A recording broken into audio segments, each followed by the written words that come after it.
This Week in Blizz is proudly sponsored by DoghouseSystems.com. If you use the code TWIB at checkout, that's TWIB, you will get double memory on your next Doghouse system. We thank DoghouseSystems.com for their support of This Week in Blizz. And also TweakedAudio.com. Go to TweakedAudio.com for high-performance, noise-reducing earbuds. Use our code TWIB to get 30% off plus free shipping on your next order, and support This Week in Blizz in the process.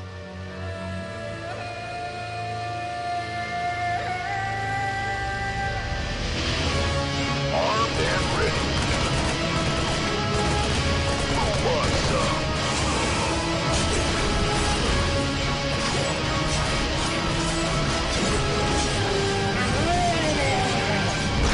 This week in Blizz. Welcome back, ladies and gentlemen, to episode 38 of This Week in Blizz. I'm Garrett Weinzerl. I'm Ben Tuckle. And I'm Kyle Ferguson. And this is the show keeping you up to date on the worlds of Blizzard Entertainment, and we are back! This is the first episode of 2013. Before we get into it, there's a bit to talk about today, but we can take a little time at the top to get personal with our listeners. How was everyone's holiday? Everyone have a good Christmas? Kyle, I know you celebrate Kwanzaa or Festivus, I forget which it is. But how are you guys' holidays? Everyone have a good time? Yeah. I guess the more important question is, what did you get? Did you get anything good, you selfish bastards? Well, it is the season of giving and taking. Yes, indeed.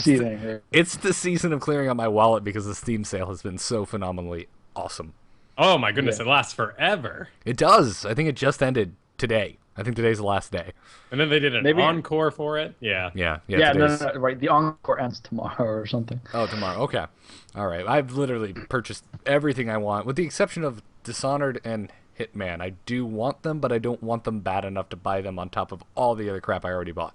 Yeah, I didn't quite have the drive to go above that like $5 to $7 limit, you know. Oh, really? Which netted me a remarkable amount of stuff, but. Yeah. I bought. I think the most expensive game I bought was Far Cry 3 at like $36, which was still a massive discount because it's a brand new game. I got myself. I got Borderlands. I got the entire Prince of Persia, all of them, the franchise. Oh, I almost bought that, but then I realized the only one I wanted was Sands of Time, so I just bought Sands of Time, and it was like $1.75. Yeah, That's funny. It's actually pretty good. The new one. They brand spanking new one. They did like kind of tie in with the movie, but had nothing to do with the movie. Oh, I remember actually hearing nice things about that. I forgot about that. When I see the collection, all I think of is The Warrior Within, and I cringe. Oh yeah, that was. It's like, let's have thongs and Godsmack music. That's Middle Eastern. That's just killed me. It was not good. Good stuff. I've been enjoying the crap out of Arkham City, which I've never played up until now. Phenomenal game. Did you play the first one? No, I haven't. Ooh, you should. It's actually worth going back. The first one does hold up really well. Apparently, whatever. I just picked one. I went with it, and I'm having a blast. It's but it's so obvious it's built for a console and not for the PC. It's like, oh, okay, I see. Like, all these menus are designed for like an analog stick. Yeah. Do you have an Xbox controller, like a wired one? I do. You can plug that. You can plug that directly into your computer, and it'll work no problem. That's how I'm playing Sleeping Dogs right now. That's an excellent idea. I should totally do that. Yeah, it's I thought about that. Driving games and third-person games. It's the only way I play them on Actually, PC. I don't have a wired one. I only have wireless. You would need to get a wired one, or a wireless one specifically for PC. This has been Xbox Controller Hour with or us. PlayStation Works. You just have to download a third-party program. I did that this past break so I could play The Witcher 2 without it absolutely sucking. Yeah. Although I almost picked that up. It's enjoyable. The system is a little dense because it is an RPG game, and they want it to be harder than it actually is. You have to like sit down to drink your potions. You can't do them in battle. And you have two swords, but you can't use them both at the same time. And one is for killing people, and one is for killing monsters.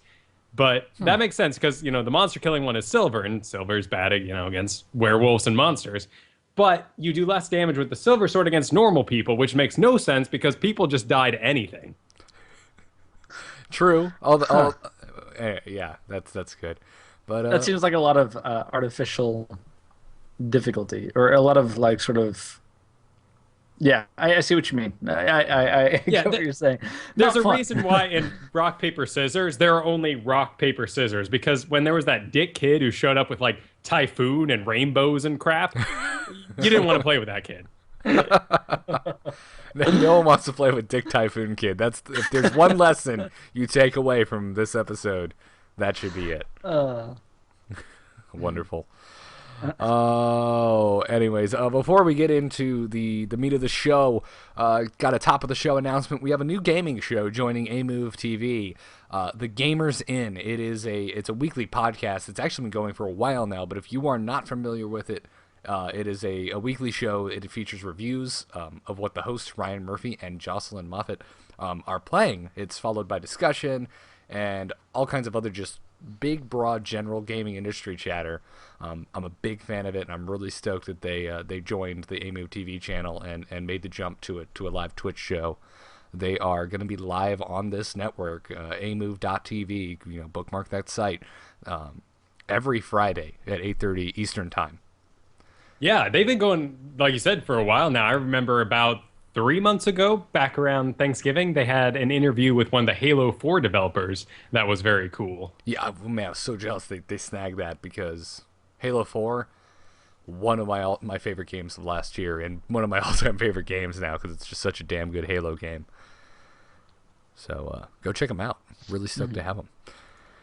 Anyways, guys, let's do what we came here to do, and let's kick it off with this week's World of Warcraft news.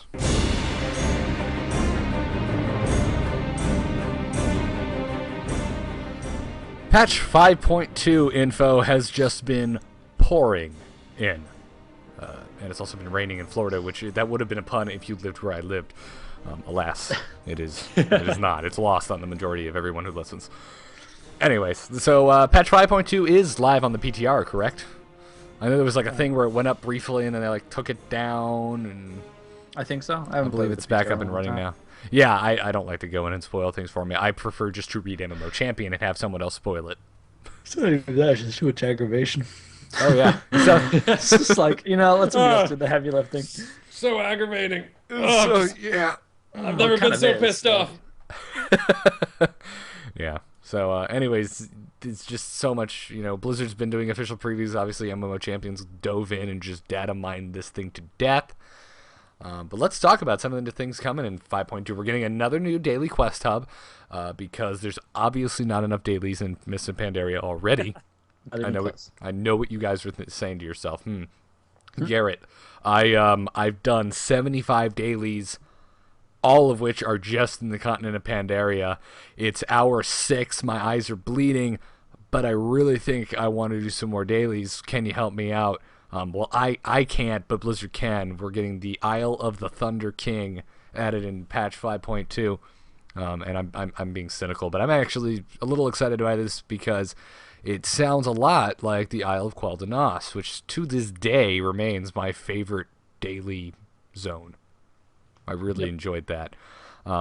They said here players can join the assault to conquer Emperor Li Shen's island stronghold, unlock new quest lines and daily quest hubs, participate in special events, earn the right to visit the fabled treasure room, and lay claim to an arsenal of powerful Mogu artifacts for their region, and of course a lot more. So this brings new factions. We got 2 new factions with Landfall, and we're getting new factions with this. We're getting the Kirin-Tor Offensive for the Alliance, which is going to be led by none other than Lady Jaina Proudmoore. Yep. And we're getting the Sunreaver Onslaught for the Horde, because they always get the cooler name. And that's going to be led by Lorthamar Theron. And this excites me from a lore perspective, because in the Tides of War book, we saw the Kirin-Tor finally start shifting away from a neutral position. And now we're seeing that full bore. Like, they have allied themselves with the Alliance. Jaina is now leading them, and they're gonna take the fight.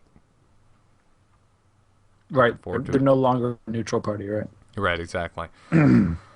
So that'll obviously bring in new reputations that you can grind, and they said that there's a new mount that they put a lot of emphasis on, saying it's going to be an awesome mount that you can get from this, but they haven't said what it is. So speculate to your heart's content.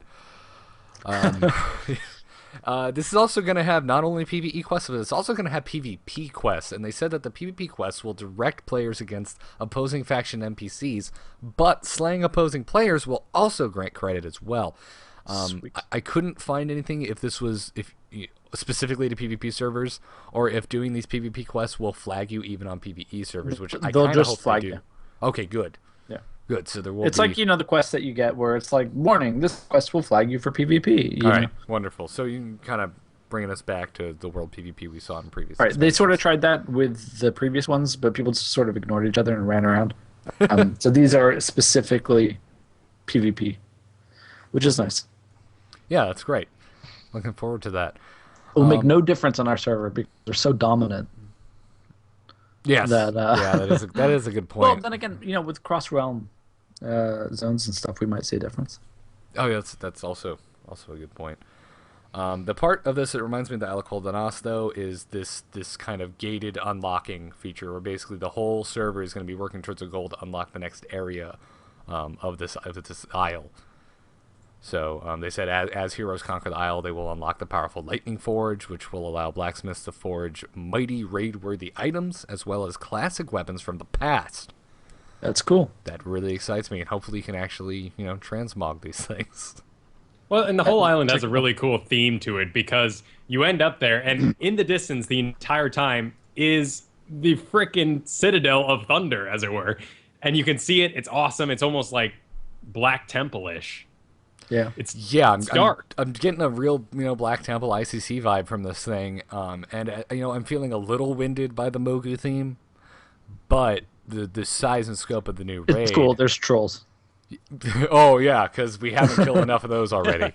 But no, the size and scope of this raid it's feeling like an Old War or a Black Temple. Like, kind of really kind of looking forward to it and hoping our raid kind of gets its act together come time for this. Yep. What's interesting, though, is that there's actually 2 islands, right? Yes. And they also, I predicted that it was going to be that one up there, and it technically is, although they completely changed the shape of it, and they added in a second one. It just changed the map because it was inconvenient. Wasn't the second one north of the Kunlai Summit, I believe? Yes, and it is the Isle of the Giants or something along those lines. Yeah. Which is full of giant dinosaurs and stuff, and not much else at the moment, as far as I know from the data mining. Right. But it looks like there's spots for stuff to be in there. Yeah. Which sounds awesome. Yeah. Yay, more content. I like the addition of new geography. I think that's a huge step in the right direction. I think when they try and add stuff and just like slightly change what exists, just add in like more quests, or hey, here's a new dungeon, I don't think it has nearly as big an impact as when they dramatically change the geography. Like when they go, you know what? This entire place is going to be full of fortresses now, and there's going to be 2 warring factions here, or there's going to be newly accessible islands and that kind of thing. I think that has a much bigger impact on the satisfaction of players when it comes to adding new content, rather than just, here's 2 more dungeons. Yeah, no, I agree entirely. I mean, and that's the other part why I'd probably have a soft spot for Quell Danas, is because that was the first time they're just like, hey, here's a brand new island that none of you were really expecting to go and explore. Right, because other than that, previously it's just been like, when's the next expansion? Yeah. Well, sure, but I think, Garrett, for you and I, it was also, there's a scar from the Scourge in the middle of this place. Yes, that too. Yes. Arthas might be somewhere around here. Yeah, indeed. And by that point we knew the next expansion was going to be Wrath, so we were all getting all sorts of excited as Arthas fanboys. So anyways, so we talked a little bit about the new raid. Ben, why don't you lead us into the details on that? Right, so there's going to be a big addition of new raid. This is obviously going to be the the raid patch, so to speak, as opposed to the.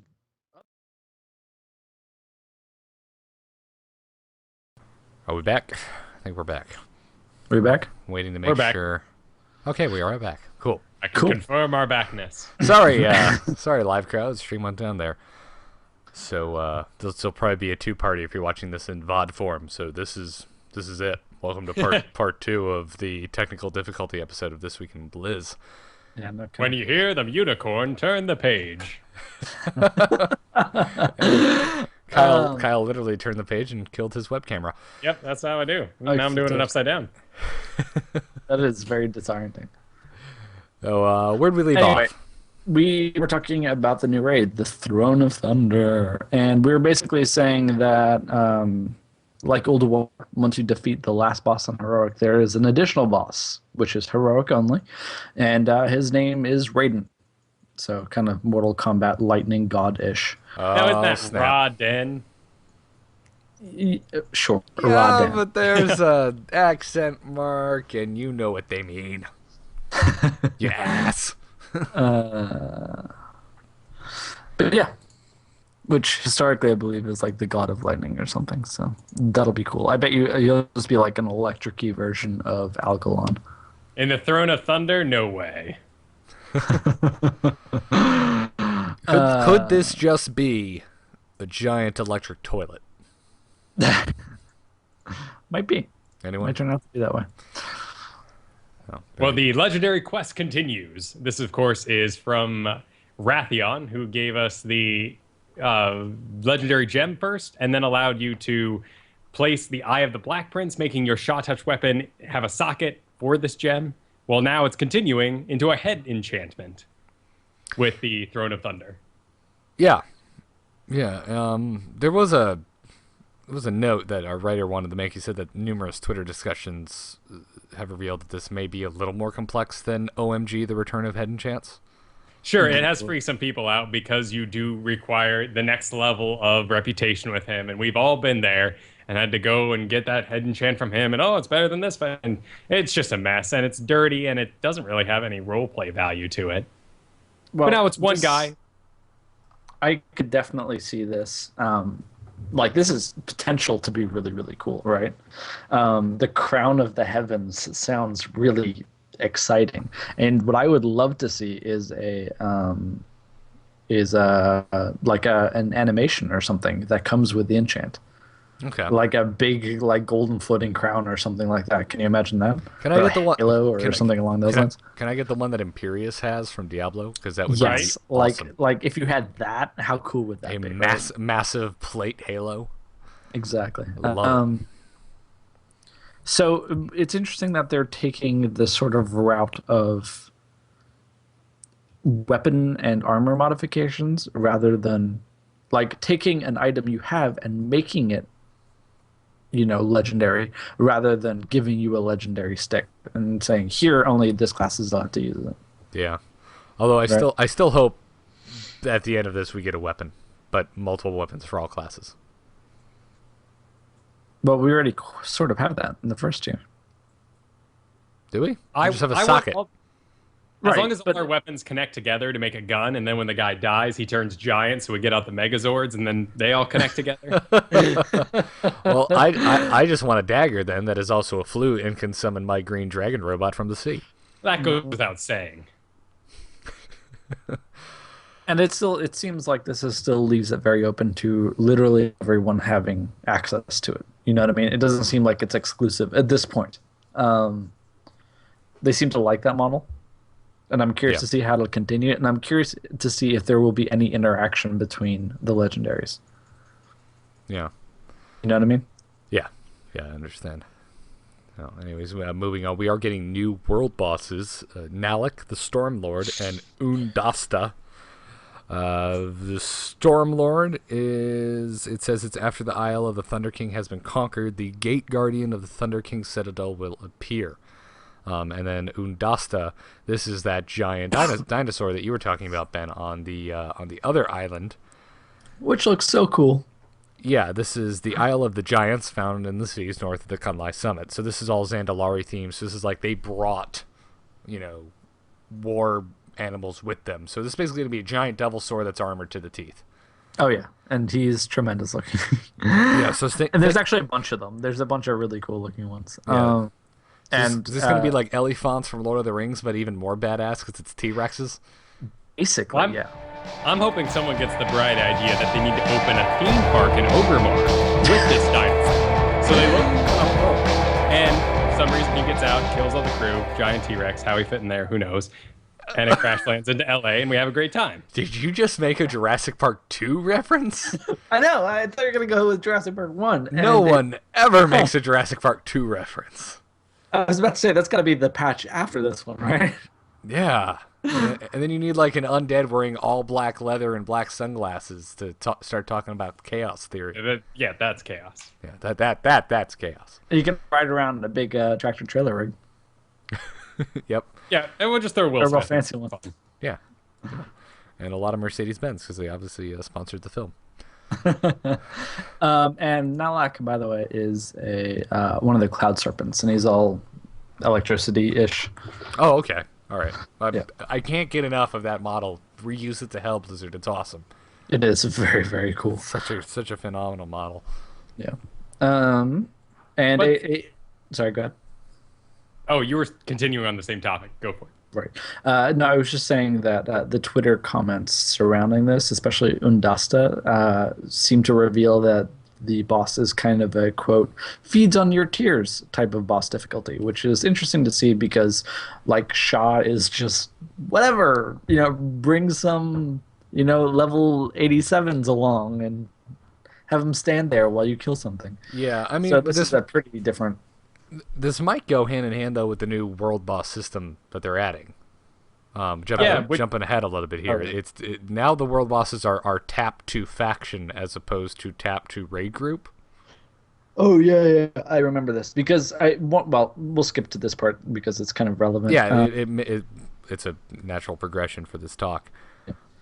For a while there, I guess people would tag him and then drop group and join other groups so that they could share the tag. If that makes sense with stuff like Shah.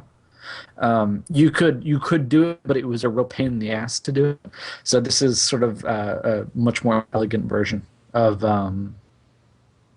what we're talking about. And it seems like that under the new system, players will be able to like earn loot from each world boss once per week, and bonus rolls will apply. So even if somebody else taps them and they're in a different raid group, this will still help you do it. So you more than 40 people at a time can get loot from a world boss now. Correct. So which they could before. Technically, it was just hard to do. And you have to kind of game the system. And it wasn't necessarily intended. Now Blizzard's just like, you know what? That makes sense. Here you go. Right. Because there's nothing worse than being like the one person who doesn't have a spot in the raid. Right. It doesn't really make any sense flavor-wise. Yeah. And we might be out doing dailies on these things, and we're just like, oh, hey, there's a bunch of Alliance beating on the giant electric lizard. I'll just jump in. Exactly. So. And this is something that's been pioneered by other MMOs that Blizzard is taking note of. I mean, Rift, this was their big thing. Guild Wars 2 also toted this as one of their big features. I'm glad you brought that up. That's a really good point. I completely forgot about it now, but when I was reading this for the first time, that's the first thing that popped in my head is like, why wasn't this in here before? Because we've seen other MMOs do it, and it's really fun. That's my favorite thing about Rift was those big open world events that you don't need to group up to participate in. It is going to be a staggering pain in the ass for healers unless they do something about it. Yeah, well, that's absolutely true. Well, yeah, I mean, but you can just have people yell invite, and if there's room, you just give which is kind of what they were privilege. doing for Shaw anyway. But yeah, it's not that big of a deal. I mean, yeah. Especially if this boss really is a harder difficulty, you are going to have to be in a raid group. It's just multiple raid groups can do it at the same time. Yeah. Well, I would assume there are features of these bosses that make them more deadly, more welcoming to large groups of random people, rather than having like a tank and off-tank system. Yeah, that's true. It built more along the lines of what are they called? The scenarios. Yeah. Right. Why not? That but just makes large a lot of sense. scale. Yeah. I like that. I'm all for it. Great change. Yeah. Speaking of great changes, let's talk a little bit about the ranch changes, because I'm actually really excited about this stuff. Me too. It kind of makes my day. Yeah. Obviously, one of the big there's a couple of different small changes to this unsung range. Like this is your personal farm, and then there's some larger ones. Things like the stuff that just makes your life easier in general. Like seed bags have been added, so you can plant like 4 crops at a time. and the yield of like special crops has been improved so that it makes farming more competitive than gathering, which is tremendous to me. I love that change. Yeah, I do too. I'd much rather just farm than go out and kill And a lot of bunch people mobs. do. Exactly. Yeah. And my favorite change of all time, running the Master Plow across underground vermin will cause them to pop out of the ground at 30% health and stunned. Which is what I thought the thing was gonna do when I first got me it. too. I was like, oh great, this is gonna just beat the crap out of the damn rabbits hiding in my farm hole. Nope. That is not a euphemism, by the way. And then the other additional thing that you can do is quote buy the farm, and not dying in this case, but you can literally buy the farm. And if you do, you can buy it off Farmer Yoon. You can purchase the land, and if you do, it becomes a rest point like an inn, which is cool. Mm-hmm. And you can also bind to it. You can just hearth to your farm. Not that oh, that's awesome. I don't know why you'd want to do that because there's no portals there, but Maybe if you're doing a lot of dailies there and stuff. yeah. And Work then- orders, which is really exciting. This basically, you're going to get work orders from factions across Pandaria, and completing them, you get rep with that faction. Oh, so these are other existing factions currently? Yeah. Yeah, so Oh, like that's one day you'll get a cool. letter from like the Shadow Pan, and they're like, hey, we need a butt ton of pumpkins because we really like pumpkins. For And- pumpkin catapults, right? Exactly, and you'll send them their pumpkins, and they'll give you reputation in return. That is tremendous. I love that change. I misunderstood it. I thought it was going to be with like the existing like farming reputations. Yeah. I was like, if you're already at the point where you're buying the farm, then you probably have most of those. But that makes much more sense. I like that much more. Yeah. It says across Pandaria, which makes me believe that that's the case. Yeah, no, it makes perfect sense. I just misread it. Yeah. We're getting some new quests. Warlocks getting awesome stuff as always. They can now undertake a solo adventure that culminates with the ability to change the color of their fire spells to appear fell green. I hear Kyle logging back into his Warlock now. He's like, okay, now I need to level this thing up. 6 years ago when we were begging for it. Little late. Still cool. Absolutely awesome that you get to go back into the Black Temple here and have your own little independent quest. I love this. I love a flavor change like that. Yeah. Now do it for all the other classes. Give me something Sure, cool for but the I don't Pally. even mind that they're introducing it one at a time like that. Even just a one-off. I think it's a cool precedent, and I can't wait to see more of those in the future. But I'm selfish and want it for the class I play. Should have rolled the Warlock. What can I say? I have many times, and I just get bored by around like 72. I'm just like, I'm bored. Yeah, I know the feeling. Yeah. Additionally, they've added in a whole bunch of new creatures around the shores of Pandaria, which I love. I love the fact that they're actually changing the existing geography and the content of the different like parts of the continent. Yeah, I think that's such a clever change. Yeah, they're basically garnishing Pandaria with trolls that were not there before. Exactly, and they're like elites that you need to deal with between 2 and 5 players. Yeah. And the ones that require 5 players will drop stuff like crafting materials, reputation gains, achievements, and a chance at 3 new rare mounts. So I will see hunting parties flying across Pandaria looking for these things. I'm hoping you're going to see one from the ground floor view because I'm recruiting you and some other guildies to go out there and get some new mounts. That's right. It's good stuff. Yep. Of course, what would an update be without more pet battles? And now there are elite pet battles where you can have your entire team go up against a single sort of dire animal. Yeah. Yeah, it's interesting. The thing I'm more regular sized monster that you would normally fight. But yeah, like 1 versus what's your team size? 5? 6? I guess 5. I always thought it was 6, but I think it's 5. 6 is Pokemon. This is different, Garrett. It's slightly different. But yeah, it's pretty badass, one on your whole team. But the more interesting thing is there's a chance you can get a red panda pet out of this, and I want a red panda pet because they're adorable. Yep. Little ginger raccoons. But none of us are really big pet battlers, are we? No, not at all. I'm and not for lack of enjoying it. I'm just petrified of it. I know I'm gonna get hooked, and I have other things to do. I tried it a little bit. I'm totally indifferent. One day I'm sure I'll get into it. I just I thought I would be super into it, but then I just kind of like, nah. Huh. Well, to Uh, each his own. I know Crunkerton Mike, he's been on the show a few times, really, really digs it. So, more patch 5.2 things. We're not getting upgradable items. Items will not be upgradable in patch 5.2. They said that the current plan is that upgrades will only be possible in content releases that do not contain a new raid tier.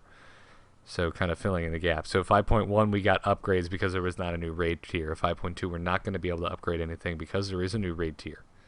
I imagine 5.3 probably won't have a raid tier, and 5.4 will. That's what I would assume. I like that change. That's kind of smart. It's a natural balancing thing, for like Right. it just makes sense. Right. Yeah. It's their way of saying, there's no new gear, but here's still a way to increase the effectiveness of your tune. Right. But it's good. I like that. Yeah. Additionally, they finally changed the transmog rules, which I am more excited about this than yeah, almost more than the raid. Like it's one of those things where you go, "Oh, that's how I assumed it would work from the beginning." yes. But now that we've been sitting with transmog for a while now, I've come to accept the ways that it is, regardless of how dumb they may be. So these changes make me The really biggest excited. and most significant one is that all main hand weapons or almost all main hand weapons will become one hand weapons. So Yeah. you'll be able to change those finally. It's like it's a idiotic mace, and that's a that's- mace. Why can't I change it? It must be Yeah, it's the a one same hand type. mace, one handed mace. Nope. Yeah, so freaking dumb. The one I'm more excited about is that most two-handed weapons that share animations will be able to be transmogrified into each other. So you can now interchange axes and maces and swords. Pole arms are still off the list because they have a unique animation. Right, and that's the reason we don't really see a lot of pole arms is because they actually don't work with Fury Warriors. They don't know how to animate them properly, and that's why we almost never see strength pole arms anywhere. Yeah. Yeah, you only see them ever as agi. Yep. But so yeah, you'll be able to do that, which is really cool. I'm looking forward to that. I like that. It's kind of like the bow crossbow gun change that they did a while back, and I love that. It was like that from the get-go with hunters. Which, Oh, was it? Okay. yeah, which is what infuriated me from the get-go. I was just like, why do they get to do it and I can't? So here's a question: why can't this happen for one-handed weapons either? I guess we'll have to wait another patch for that. It can if they have the same animation, I think, isn't it? Because daggers can't be swords because daggers and swords have different animations, but could swords be maces? Because I think swords and maces have the same animation. You ever stabbed anyone with a mace? I don't know. I don't know. Maybe that's probably it. I think all one-handed weapons have their own unique animations. I think that's probably why. Okay, I get that, but why is it being limited to animation type? I don't understand that. Well, you know how the code is. You're like, oh, okay, well, we'll just make it that it transmogrified also change the animation, and then all of a sudden Outland just explodes. Always out. Oh, so you think it's a technical limitation? Why else would they not do it? Because they Absolutely. can It do has it for to be. two-handed. They can do it for two-handed weapons, and they can't do it for. They're doing it for one-hand- They're doing it for two-handed weapons if their animation is the same. Right. Which maces and swords have the exact same animations when two-handed. And axes. Right. Which with- makes sense because the main reason that they don't want this to happen, or they don't want, so basically the outlier here is pole arms, right? And what they don't want to happen is for Fury Warriors to turn their axes into pole arms, right? Which Right, makes but- perfect sense. But in other contexts, it doesn't make any sense because like anybody can do a dagger animation and anybody can do a mace animation. It's not like a limitation with one-handed weapons. That's not. It's not only Fury. It's not only Fury Warriors. Who else has a problem with pole arms? That's not the issue. The issue is they don't know how to switch animations through transmog. So you can transmog your sword to an axe if it's a two-hander because a two-handed sword and a two-handed axe have the same animations already, regardless of class and spec. I think we have different notions of what the actual limitation is. I don't think it's technical like you do. I think it's an artistic choice. Oh, I think it's absolutely technical. I'm going to I have to do weigh too. in on Garrett's side because I know that skeleton is ancient. And it is apparently very hard to change. I mean, we knew this the second we saw the Worgen female. Okay, no, it's all right. It's not that important, but the point I was trying to make is getting lost here. Okay. I think a mace should be changed, should be able to be changed into like a one-handed mace should be able to be changed into a one-handed dagger or a one-handed sword. I don't think there's a technical limitation there. They can certainly do it with guns and bows, and they have wildly different animations. There's no reason for that not to happen. It's a choice, right, that they're making. To an extent, it makes sense too because certain classes can't wield certain one-handers, correct? Whereas everybody who can wield two-handers, I believe, can wield all of them. Am I wrong? Oh, I know there's a stipulation with pole arms in there somewhere, but I think I'm just thinking of Fury Right, Warriors which again. is why it's limited by weapon animations, which excludes pole arms. Yeah, I don't know. Well, what I'm thinking of is I can understand why they wouldn't want it to be where subtlety rogues could show a sword or a mace instead of a dagger when that's supposed to be a defining feature of that spec. Right. That could definitely be a thing. Your subtlety, you should have a dagger in your main hand. Right, whereas if a red paladin has a mace or a sword, nobody cares. Yeah, exactly. Okay. The ranged weapon is an excellent point, though, which only adds to the confusion why. Right. No, Yeah. but what Garrett's bringing up is a valid point. To an extent, certain things need to be identifiable from a sort of a PvP perspective. Yeah. Yeah, although now I'm confusing myself because the different ranged weapons have different animations, and we're moving on from this because we've stayed on it too long. Let's move on. Let's head to the stars and talk StarCraft for the first time in 2013.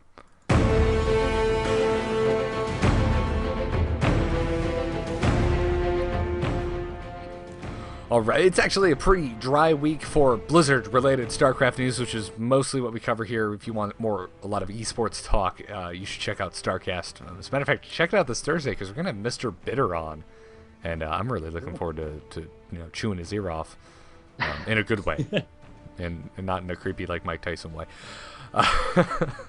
So anyway, let's talk HOTS more specifically. Let's let Idra and Muslim talk HOTS because they sat down in a official EG kind of interview thingy on the official EG site this past week and kind of gave their thoughts on the changes that are coming in Heart of the Swarm.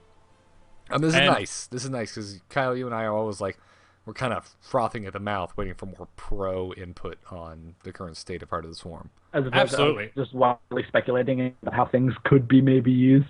Yep. Yeah, indeed. Right. It's way more helpful. Yeah.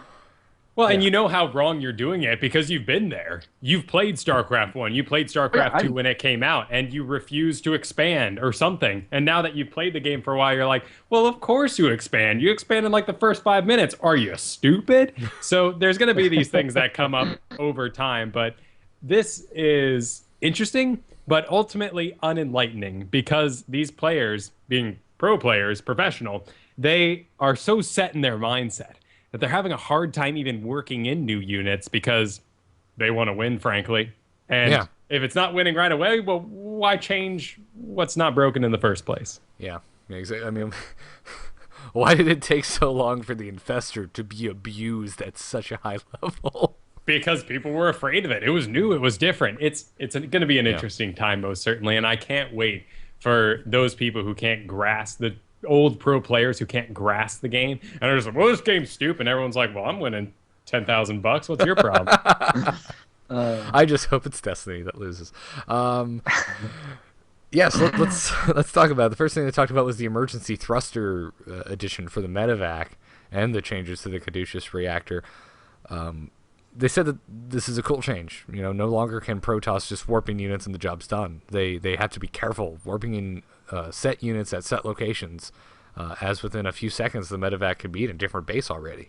Which is so cool. I mean, suddenly you have this whole new strategic element to Protoss against Terran because it's kind of like Zerg Larva. You only have so many. You only have so many warp-ins. If that hauling ass medevac, oh my goodness, those things are fast. It is so freaking fast. It can fly straight into your main, which usually hovers right above your natural third. And if they don't like what they see in there, if you warp in all your stalkers up there, you ain't got blink yet.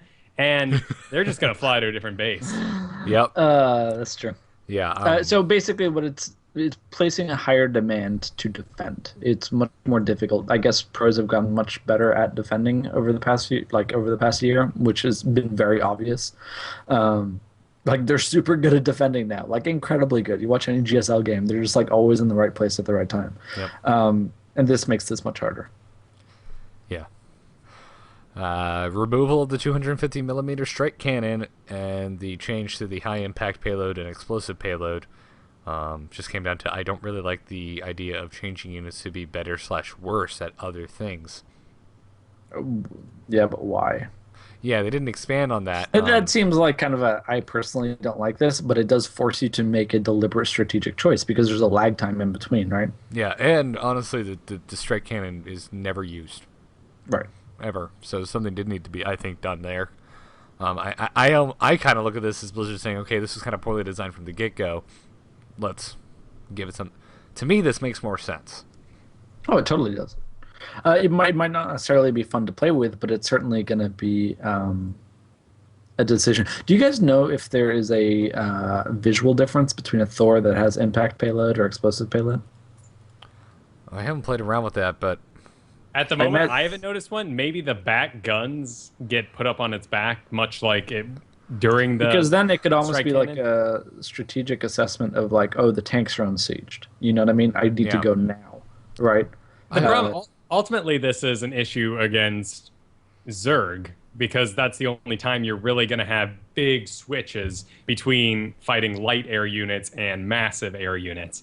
And at the moment, there isn't really a strategy developed that takes advantage of this ability. No one's going, whoa, look at my flock of units. Oh, here come the brood lords. Oh, flock of units, brood lords, flock of units. And it's not happening to make this exciting right now. Right. More reasons to watch the video show, podcast listeners. Kyle's jumping around his room right now as he yells flock of mutos, brood lords.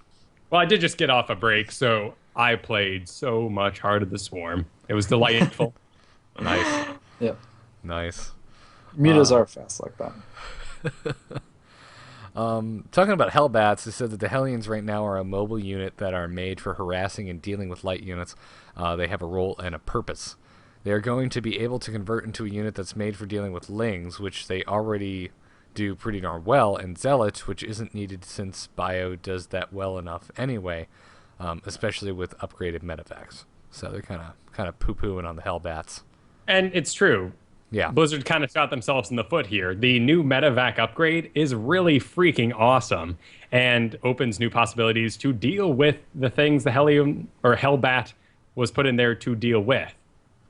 And this is, I'd say, if there's one story of the beta, it's Terran is repeating itself. I don't know how I feel about this necessarily, because I think it's potential to build more options. Like, I think when you have a meching player, that needs to deal with something like Lings, let's say. Like, I think it gives a meching player an opportunity to do something to like double dip into upgrades and stuff without having to do a major tech switch over to Bio to deal with something. So not even necessarily against Protoss, but even against Zerg. Like being able to throw in a handful of Hellbats might be quite useful. No, am I crazy? Well, it's further highlighted the awkwardness of the situation because of the things happening outside the Hellbat. You have the Widow Mine. You have the missile that shoots from the Raven, and you have Yamato Cannon. And you also used to have Strike Cannon. And those are 4 abilities that all do essentially the same exact thing. And they continue to flip-flop and twist which one does what. And the Hellbat's role is already filled. With what? With the unit that it transformed from. Except for now it does more area effect local damage. Right, but it's less about damage and it's more about it being a meat shield, right? I mean, I think it's being used to tank things rather than to, or at least I believe that's Blizzard's design intention, is So for it to be able to...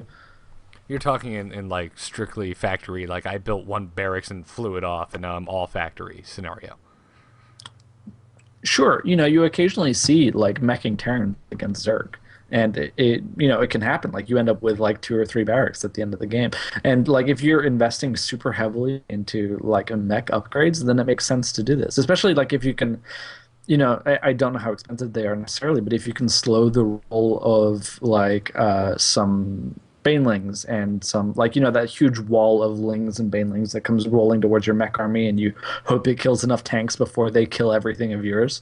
Like I can see it being used very well there, rather than necessarily maybe even at a much lower skill level, rather than having Marines that you sort of sprint back behind your tank line, that kind of thing. Yeah, I just want you to clear up one thing. Did you just say that they would go Baneling against mech?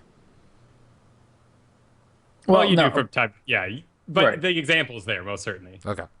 The sort of, sorry, you probably wouldn't in a pure mech sense, but that sort of like heavy Marine tank sort of build. Yeah. Where you end up seeing a lot of banelings and stuff, and especially trying to kill off the Marines that are dealing a lot of DPS. Maybe this is a way to sort of handle this at maybe at lower levels. Maybe this is something that we don't necessarily see a lot of use in at the high levels, but it's a sort of a lower skill requirement. Yeah. Well, and certainly this is DeMuslim talking about a unit that is not in the competitive game at the moment. He has not won money with this unit, so to him it's probably unproven, and the strategies are bizarre. Right. Yeah. Yeah. And by no means, are we reading this interview and saying that their word is gospel. We just think it's interesting. Just to. No, it's certainly a super valid perspective, but it's interesting, for instance, how long the mothership was considered horrible, and that it was like a total joke when somebody built a mothership. And now, like, you don't do PvZ without a mothership. Until HOTS, because then they're going to right, be obviously. again. But I was just making a point as far as like people's understanding of them, right? Or understanding of a unit, because at the very beginning of Wings of Liberty, like as far as I know, in my limited understanding, is nobody messed with that. It was like when somebody built one in a pro game, it was like the crowd went wild and it was like a total joke, right? And now it's like, oh, good, he's on that tech path because that's what he needs to do. Otherwise, he will lose the game. Sure, I've been reading strategy articles this past break, and a lot of the Protoss ones say, Carrier High Templar, that's the way to go. And you're like, what? Exactly, what right? Yeah. Atunga in the chat room makes a really good point, too, kind of building on that. Nobody used Hellions at the start of Wings of Liberty.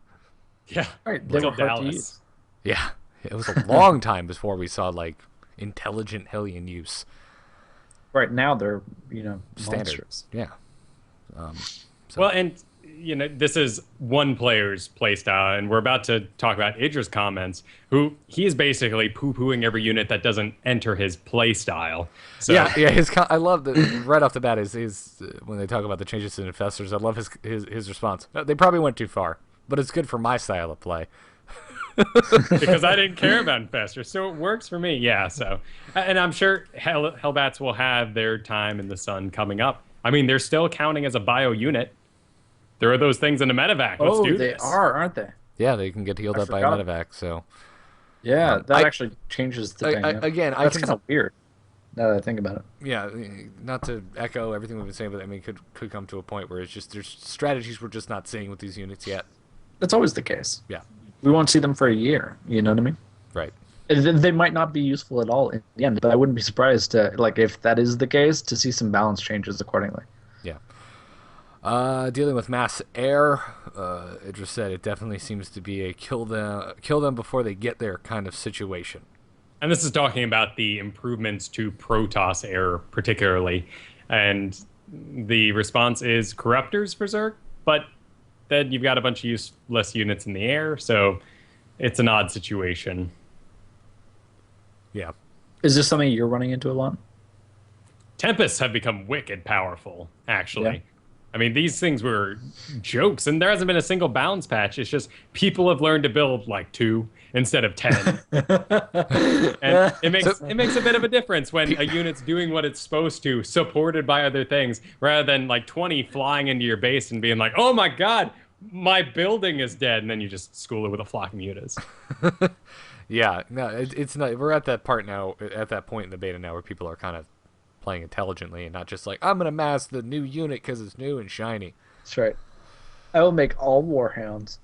Yeah, all Warhounds all the time. I miss the Warhound. I don't miss how it looked.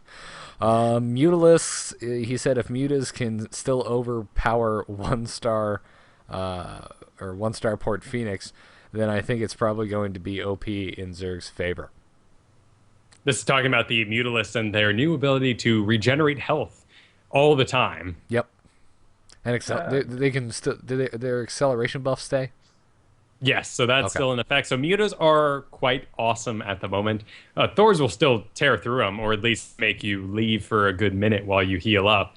And for me, it's actually caused a bit of a problem because mutas are that thing you do mid-game to gain map control, and then you're supposed to lose them to make way for new units. I have been losing my mutas. They're awesome. They keep living. And so I find myself with this useless pack of mutas late game.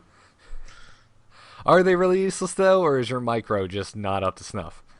Well, probably a combination of the two. Okay. But when I want that supply for my sweet Ultralisks, this flock of 6 mutas All right, seems and the truth pointless. comes out. You've got a Ultralisk erection, and it needs to be satiated. Well, why don't you just take your mutas and get them killed then, Kyle? I try, but they just keep healing. I'm like, why won't you die? Well, then it sounds like a good thing. Send them into their base and win. Make way for the collector's edition units. Come on. I forgot about that. Then finally, on the I subject, pre-ordered. I'm excited. me too. On the subject of Vipers, Idra had this to say. He said Vipers are a better expenditure of gas than Infestors. Vipers are immediately available with Hive, so there's no additional vulnerable timing as you try to morph a Greater Spire or Ultra Cavern. And that's, I think, an interesting point that I don't think any of us have really thought of, or at least talked about on air.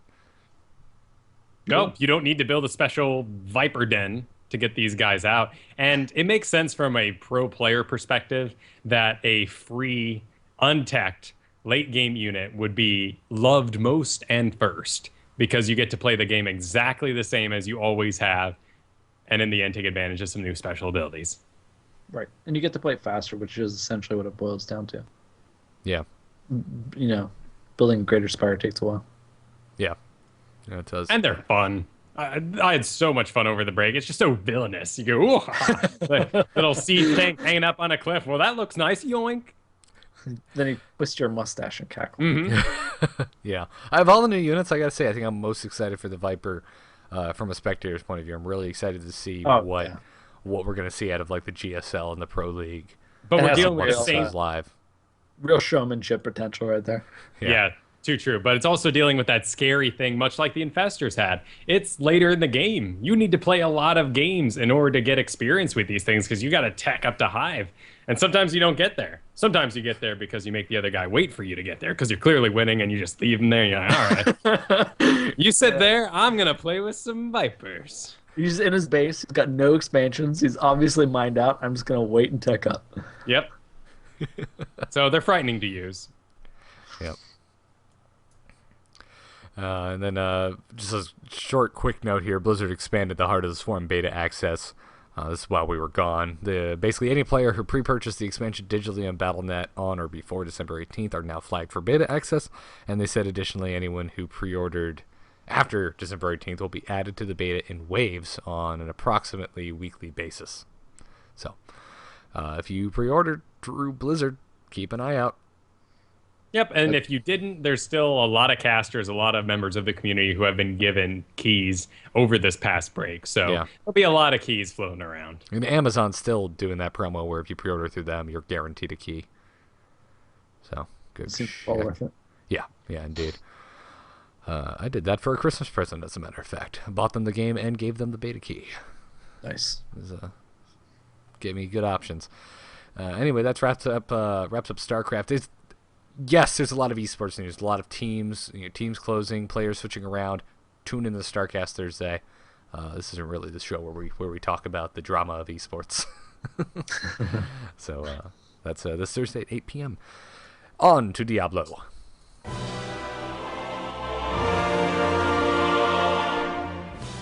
You might be saying to yourself, wait a minute, a new year? There's Diablo news? And you're correct, but it's not good news. No, it's bad. Sir, that goes the new year after a 2-year break. Maybe there's Diablo news. Not 2 years, 2 weeks. 2 weeks, yes, yeah. 2-year break. The game hasn't even been out that long, dude. Yeah. So, the PvP blog, you guys remember we talked about how Jay Wilson's like, hey guys, we got a PvP blog coming for you. We're going to tell you all the exciting stuff coming in PvP. Well, it went up this week, and the most exciting thing it had to say, well, we're not getting PvP. They're saying it's not completely canned, but it's pretty much completely canned. The general idea of team deathmatch is gone.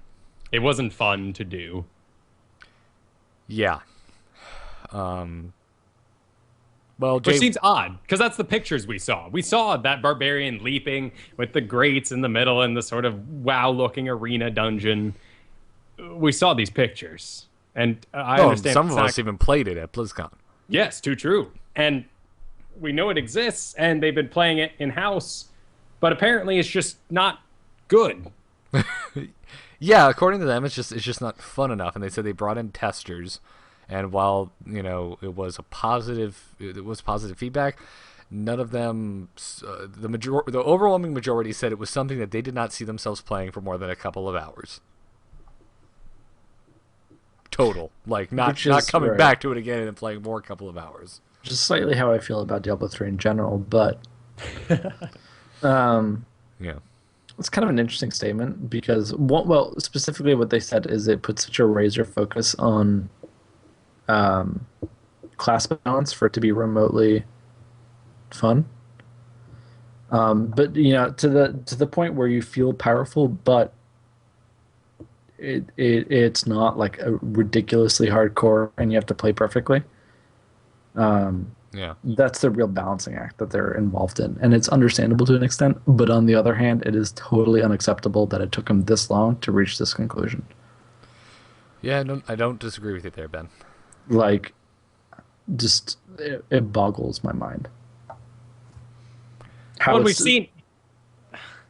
We've seen other companies do. I mean, Guild Wars 1. You started up. You made a PvE character, and you made a PvP character. Two completely different things. They didn't touch each other. And they tried that out. They wanted to make sure that they didn't take away any of your glyphs or made anything like, well, in PvE, this ability does 25 damage, but in PvP, it only does 10 and has a slow. And, like, that's just kind of silly. It gets confusing. No one wants to play a game where you got to learn two things for the same damn game. I am excited because they're saying they're trying other modes now other than a team deathmatch. They're still hoping to give us a duel feature soon so you can do some one-on-one just bragging rights options. Right. That seems like it's going to be coming in 1.0.7, so I definitely... Are you guys excited about that, though? That sounds so Not boring to me. Like, I don't care at all. Nope. Not even the slightest bit interesting. But I guess people were quite into that in D2. Like, it was a pretty big deal. It was a niche community, though. Right, but the people that did it loved it. And I think it's a comparatively easy thing to implement. Yeah, but, I mean, if their whole reason for nixing the team deathmatch completely is because, well, it's just not up to our standards, why put in a duel feature which just seems the most half-assed thing in the game? Or at least sounds like it to me. I don't know. I genuinely don't know. Putting in a boring duel feature after telling me that having 4 versus 4 with spells flying everywhere was not exciting enough, you're contradicting yourself. I think it was. I don't think it wasn't exciting. I think it was just very unforgiving. You know that feeling that you have when you play like a really rough ladder game in StarCraft? I think it's probably that, just more. You're telling me you're describing every time I log into StarCraft, by the way. Right, okay. But more. Yeah, I totally empathize with that. But you do get how that is just very brutal and unforgiving, and especially if there's no... Like, StarCraft is extraordinarily well-balanced, right? Like, it is amazingly well-balanced. And imagine if, like, let's say, there was some StarCraft players that just had better units than you. You know what I mean? Like, it was straight up better units, and it wasn't even like a remotely fair fight. Even though they obviously are going to have some sort of ladder system involved in here, like it's not going to be comparable. But I don't know. It just sounds brutal and unforgiving, and I kind of get where that perspective would come from, because you either feel super weak because you can't kill anything, or you feel extremely powerful, but you also get gigged in an instant. Yeah. I don't know. Stuff happens in Warcraft, and I love their PvP, so... Right, but there's healers. Yeah, and sometimes your healers are morons. Right. You lose a lot when that happens, and you get extremely frustrated, and you quit the game. How is this any different? Right, but there's a chance of it not being the case, and especially when you do like higher level arenas, for instance, like that's definitely the case where you almost always have a healer in your comp. Yeah. I don't know, but I see how that might have been not very interesting. Although I think there's a lot of potential for some really cool stuff, and yeah, I would like to see large scale team battles. I would love that. Oh, yeah. Just like 10 on 10 charging each other. I mean, yeah, if you could take or like 16 on 16, like I would love that. Something that seems kind of stupid on a small scale is just outrageous and fun when you take it to that many players. Personally, I want to see them take their PvE elements and just make those PvP. I mean, let's have, 2 teams fighting on top that in the first act you have that stone tower and the ghosts come up and you got to defend the tower. So why not that? A onslaught kind of mode, or, like a horde mode? Or King of the Hill. Yeah, reach the end of the dungeon race. I mean, we have scenario races now. These are things that could be implemented. Yeah. Or 2 competing teams on the same map. Exactly. Give us, we know they're working on a Dota-style map for World of Warcraft. Give us a Dota-style map for Diablo. Oh, yeah, that'd be fun. That'd be interesting. But who knows? This is but really... it all boils down to balance. And there's the real problem with Diablo is that there are so many options for talents. Like, there's literally a zillion. And it'll be impossible to balance them all. Yeah. Yeah. Veneris also weighed in, and this is where we got, the notion that it's not completely dead. He said that, it is important to emphasize that PvP hasn't been scrapped. It is still being worked on. But yeah, like we kind of talked about our feelings on that already. So there's that. That is just, it's so disappointing. Yeah, that's just like not okay for it to happen this late, and to hype it up with, all right, guys, we've got this PvP blog coming. Well, in their defense, is the blog really that exciting? Is that a hype machine? Is that like... When there's nothing? This isn't Chris Metzen walking out on the stage with pyrotechnics being like, we got PvP coming, and then next week they're like, nah, it's canceled. This is a dude on a keyboard, probably on his lunch hour. I mean... Okay, but like, how long did it take to write this article? Right? I mean, it's what, like 1,000 words, maybe. They couldn't have just made this a press release rather than like 2 months ago going, guys, we've got a PvP update coming. All right. Okay. All right. I don't disagree with you. I'm trying to play devil's advocate. That all of the PvP work is done on a single computer, and much like a sink full of dishes, it's sitting there in Blizzard development headquarters. And every few hours, people are working and they're clicking, and then their eyes kind of wander over to it, and they go, "Oh God, I gotta deal with that eventually. I gotta take care of that at some point, but not today." And eventually, they do this and just basically throw out all the dishes because they're so gross. And then someone goes over there and they put the plates on the bottom and then the smaller plates, and they put the bowls and they make the little tower, and they run the water so that all the crusty stuff starts, getting loose a little bit. And then the next person and then they go, you know what? This one looks like a soaker. I think we're gonna have to leave it for. And they go off to something else. It's been there forever. But then there's too much oil already on it, and someone drops a match, and the whole thing goes up in flames. So yeah, a little bit. And your awesome allegory there. So that there's that. That's just like I said, depressing, sad, and sucks all around. So. BlizzCon just needs to get here. I'm ready for a resurgence of Blizzard hype. Yeah. Yeah. I've gotten a little bit burnt out on Blizzard stuff recently. I haven't been playing much at all. Oh, well, it's every holiday I pretty much disappear from Blizzard games and go and play console and other games. Like I beat Black Ops. That's I beat exactly Far Cry. what I did. I'm almost done with Assassin's Creed 3. I beat Walking Dead. I just started Sleeping Dogs. It's so much fun, by the way. I thought I was going to hate it. Is it? Yeah, okay. I've been thinking about that one. Really fun. It's worth the $16 I paid. Definitely worth the $16. Yeah. Too bad the sale's over. It might not be. Anyways, I think Kyle's checked in when they're thinking yeah. Anyways, they have sales all the time. They have a sale every weekend, just like something random. Anyways, we got an email from Jordan Willis. He said, during the StarCast section of BlizzCon, a caller mentioned that the game seems to be a bit stale and predictable. It made me want to ask you guys what your thoughts are on on there being third-party elements in matches. By that, I mean things like weather, sinkholes, explodable objects, or just some random buff that is risky to make a move for. He said, obviously, this game has a ton of balance-related issues as is. It just seems like this would give a player who is behind that little bit of hope that something might happen to the other guy and just all around make things more interesting. Would love to hear your thoughts and keep up the good work. Who wants to go first? I can take this. All right, Kyle, go. Because we know the company that does this best. It's Nintendo. Are you gonna make a Smash Brothers reference? Because that's where I was going with this. Oh, and I was gonna do newer forms of Mario Kart and all these sort of things. I mean, they are so great at allowing someone with one life left to be able to get the Smash Ball, to get a blue shell, to get lightning.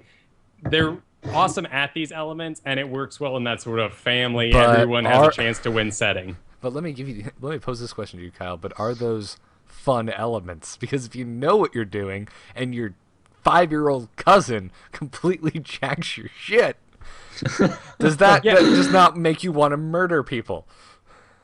Yes. And these things have their place, and I think they'd be really awesome in like 4v4 maps, or when you are doing those unranked challenges, like something that could, if you could hit that random item ball and get some mercenary units, that'd be great. That'd be a lot of fun for a learning person.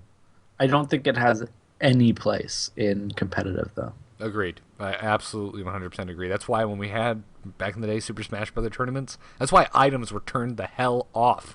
Right. No, well, it's a really good point, because... Other than Pokeballs. No. Off. Pokeballs are awesome. Off. You can dodge a Snorlax. Come on. Off.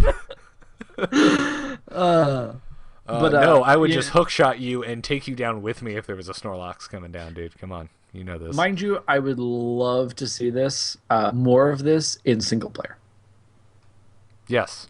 And, I mean, they do kind of have stuff like this in the game already. We have custom maps that have elements of this. We even had a Blizzard one way back, kind of when the game first came out. We got that lava map. It was a PvP skirmish map.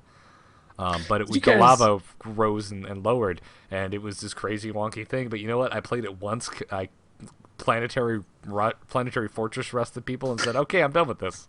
Yeah. You guys remember that? I think it was some sort of Red Bull tournament, probably, or something like that, where they had an extra day of just like random goofy tournaments, and they had various pros playing. I think it was day 9. Sponsored thing, and they had like parts of the map where it was like giant superstorm suddenly, or all the minerals are in the middle of the map. I never saw this, but that sounds awesome. My favorite thing was the 2v2 tournament during one of the MLG arenas. Oh, maybe that's what I'm thinking of.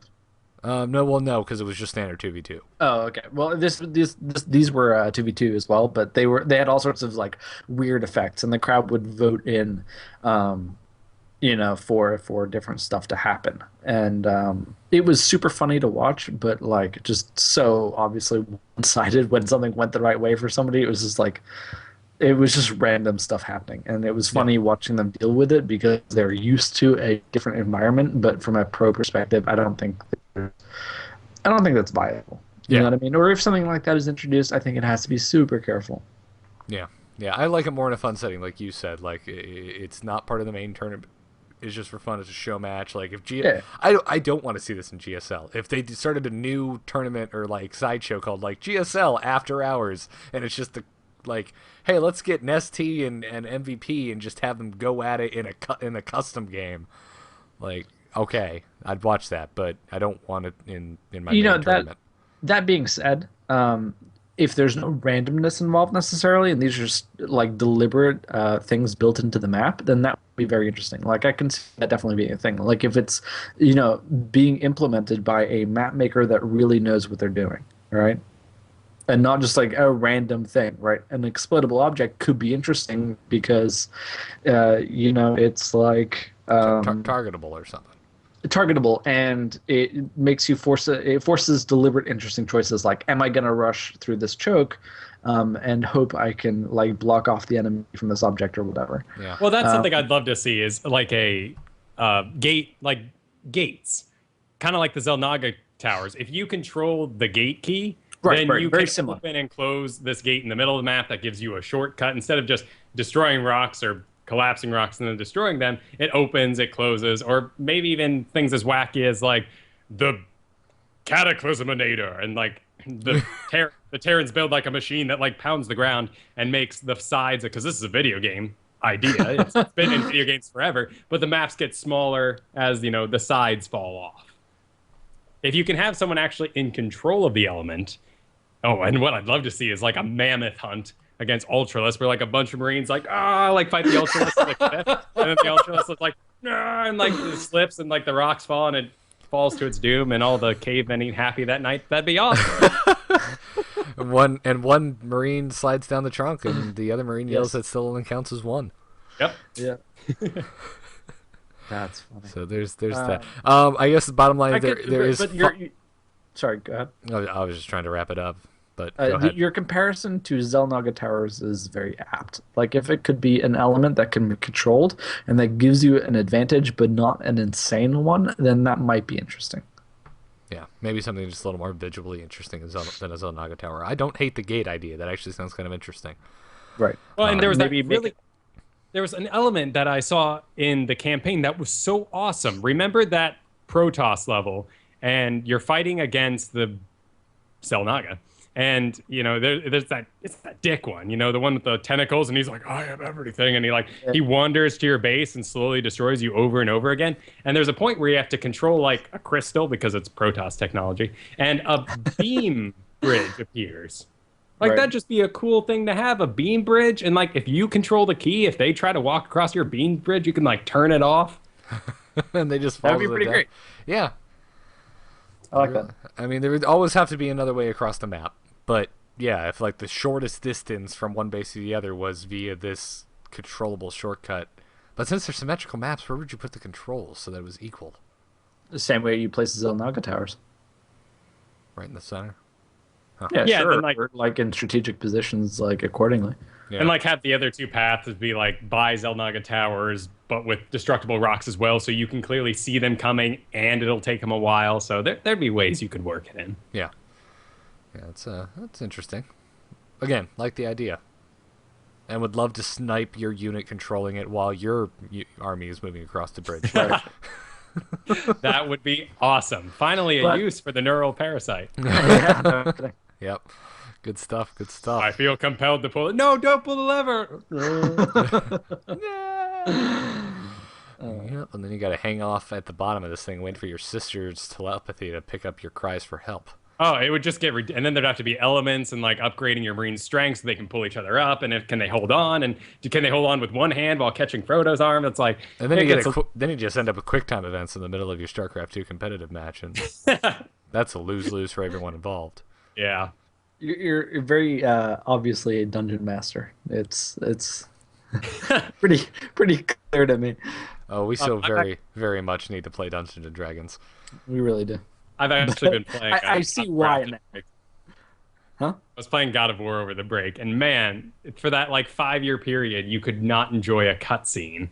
You'd be like, oh, you throw your controller aside, you'd be like, cutscene time. Maybe just leave it on your lap because there's a vibrator or something. And you'd be like, oh yeah, cutscene time. This is nice. And then the QuickTime events. It was awful. Yeah. QuickTime events and lots of boobs. Thanks to God of War. Yeah, at least it was an excuse. It wasn't like Bayonetta. Good stuff. Well, as you can tell, this is the end of the episode because we have nothing more Blizzard related to talk about. If you haven't left us a review in the iTunes store, go do so now. We really appreciate it. Reviews help the podcast version a lot, and it's free. So let us know what you think of the show. This Week in Blizz is a production of amove.tv. Please go over there and bookmark the site, check it often. You can see more about This Week in Blizz at thisweekinblizz.com, and you can email us at thisweekinblizz at gmail.com. You can catch us live every Monday night at 8 p.m. Eastern Daylight Time. You can that's over at twitch.tv/amovetv. And you can follow us on Twitter at thisweekinblizz. You can follow me at Garrett Art. You can follow Kyle at Kyle Ferguson. You can follow Ben at Pixel Garbage. Join us in WoW. It's versustheworldguild.com. That's vstheworldguild.com. That is our World of Warcraft guild for the show. A lot of StarCast guys over there as well. So come check it out. Check out that website. It has the application, all that jazz. We're on Lightbringer US, and we are an Alliance guild. So leave your orcs at home. Find both Kyle and I over on StarCast, the StarCraft podcast. Again, this week is Mr. Bitter. He'll be joining us, and looking forward to that. We got a thread up on Reddit and Team Liquid asking for questions, or you can just tune into the live show. You know, we always take questions from the chat room. If you ever had a burning question for Mr. Bitter, you know, maybe why are you called Mr. Bitter? That always comes up for anyone's handle. So there is that. Kyle, when you're not doing StarCast, when you're not doing this here show, where can people find you? You can find me over at Biggest Fan Podcast, which streams on this very stream, twitch.tv/AMoveTV on Wednesday nights at 7 p.m. Eastern. And this week we are doing Django, or Quentin Tarantino in total, but mostly Django being the new movie. Last week we did the year in review, so 2012, every single topic that we had touched on during that year, and that was a lot of fun. Definitely looking forward to talking some Quentin Tarantino, though, this week. Have you of seen course, it yet? Yes, I have. I saw it yesterday. Did you enjoy it? It was. Sorry, It was a lot of fun. I would Cool. say it's my favorite Quentin Tarantino movie, actually. Oh, wow. Are you a Wow, big it's quite a scene. Tarantino fan? No. Okay. So, Okay. All right. so I had a lot of fun, and there was a through line that made sense. And Hey, I how was- about that? You And did- it didn't seem like a black box theater production. I love Tarantino movies. That makes me sad. Anyways. This guy's going to be anti on Biggest Fan. I can tell. Please check out our sponsors, doghousesystems.com and tweakedaudio.com. Our code TWIB, that's TWIB. That code gets you double memory on your next Doghouse Systems gaming rig, and that same code gets you 30% off and free shipping on your entire order from tweakedaudio.com. Real quick, I finally got them. Haven't opened them yet. My wooden Tweaked Audio earbuds. Very Awesome. excited. Also, over the holiday, they added new colors. Yes, and new versions. They've got like the parkour version 2. And I got a few of them sent to me. We're gonna be doing a giveaway. I haven't decided what yet, but just stay tuned. We'll be giving away some Tweaked Audio earbuds. So Sweet. there is that. We're also doing a Heart of the Swarm giveaway that is Doghouse Systems related over on StarCast. And since they sponsor both shows, I'm gonna go ahead and pimp it here. If you listen to StarCast, make a meme, a StarCast meme, based off of any of the recent episodes, and email it to starcastshow@gmail.com, and that will enter you.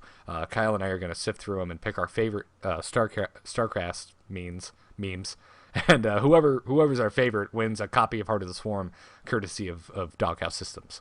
So Yep, and that'll be a in your hands box copy arriving on your doorstep the day of release. So it's a really cool, awesome offer they're doing with us, and you should put some words on an image. on an image, Send it in. that's probably something funny that Kyle said. Or Garrett said, "You're pretty funny." Shucks. So there is that. Anyways, guys, that does it for this week. Check back next week for episode 39. We'll see you then. Good night. Take care. I guess.